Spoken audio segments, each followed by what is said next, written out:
Kami dari kelompok 3, kami akan menjelaskan mengenai penyusunan modul pengelolaan sampah berbasis 3R, yaitu reuse, reduce, dan recycle. Sebelumnya, mari kita perkenalkan diri terlebih dahulu. Perkenalkan, nama saya Selvi Juliani dengan NPM 120 110 2047. Ya, Rifatul Jannah, NPM 1401 0420 0019. Unanda Dwi Lestari, NPM 2001 1020 0019. Ani Vanessa, NPM 1805 10 2052.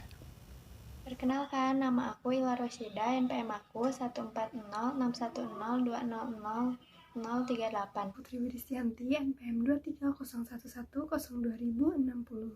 Semakin meningkatnya jumlah penduduk menyebabkan berbagai permasalahan muncul, terutama permasalahan dalam lingkungan. Lingkungan semakin kotor dalam jangka waktu yang dekat ini, karena tertimbun oleh banyaknya sampah. Sampah pada dasarnya merupakan hasil buangan dari aktivitas manusia yang jika dibiarkan dalam jangka waktu panjang akan memberikan hasil yang tidak diharapkan, baik itu bagi masyarakat, lingkungan, dan juga udara. Sampah merupakan hal yang sangat berpengaruh dan berdampak negatif bagi kesehatan dan keberlangsungan hidup masyarakat. Banyaknya sampah ini terjadi karena disebabkan oleh ulah manusia sendiri dengan secara terus-menerus tanpa adanya kesadaran, sehingga menimbulkan dampak yang lebih luas dan bertahan lama. Dapat kita lihat, timbunan sampah di Indonesia pada tahun 2020 mencapai 67,8 juta ton. Oleh karena itu, diperlukanlah program untuk pengelolaan sampah. Nah, yang pertama itu ada reuse. Apa sih reuse itu? Reuse adalah upaya menggunakan kembali sampah tanpa melalui proses pengelolaan. Jika kita menggunakan prinsip reuse, maka sebisa mungkin kita harus menggunakan barang-barang yang bisa dipakai beberapa kali. Kita harus menghindari penggunaan barang yang hanya sekali pakai. Kenapa? Karena hal tersebut dapat memperlambat atau memperpanjang waktu pemakaian barang sebelum ia menjadi sampah. Contohnya, penggunaan kembali botol minuman bekas sebagai wadah air atau sebagai pot tanaman. Yang kedua, menggunakan kembali kaleng susu sebagai tempat susu refill. Dan yang terakhir, menggunakan sisi kertas kosong sebagai tempat untuk menulis.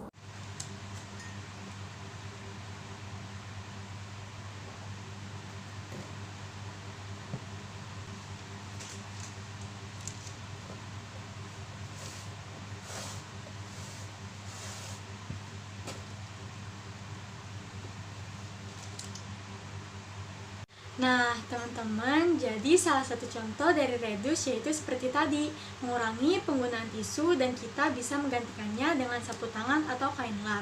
Maka dari itu, mulai sekarang kita harus lebih bijak lagi dalam menggunakan tisu ataupun bahan-bahan lainnya yang dapat merusak bumi. Reduce artinya kurangi. Itu berarti kita harus mengurangi penggunaan bahan-bahan yang dapat menghasilkan sampah atau kita mengurangi penggunaan sampah itu sendiri. Pengurangan sampah ini dapat menjadi langkah preventif untuk melindungi bumi. Nah, langkah-langkah untuk reduce atau contoh-contoh reduce yang dapat kita terapkan di kehidupan sehari-hari, yang pertama adalah membawa kantong belanja sendiri. Kita tidak usah lagi menggunakan kantong plastik yang disediakan oleh pihak pasar maupun warung. Yang kedua adalah membawa kotak makanan sendiri. Jadi kita tidak lagi memakai plastik sekali pakai yang disediakan oleh pihak penyedia makanan. Yang ketiga yaitu membawa sapu tangan. Kita lebih baik menggunakan sapu tangan yang bisa digunakan berulang kali daripada memakai tisu yang akhirnya bisa merusak bumi di beberapa tahun ke depan. Selanjutnya yaitu recycle atau daur ulang. Upaya ini merupakan salah satu bentuk pemanfaatan dari barang yang sudah tidak terpakai atau sampah agar menjadi barang yang bisa lebih bermanfaat dengan cara mendaur ulangnya. Dalam mengelola daur ulang ini, kita hanya bisa melakukan satu dari kegiatan-kegiatan berikut seperti pemilihan, pengumpulan, pemrosesan, pendistribusian, dan pengembangan produk tersebut. Atau jika usaha kita itu berkembang dengan baik, kita bisa melakukannya dalam waktu yang bersamaan.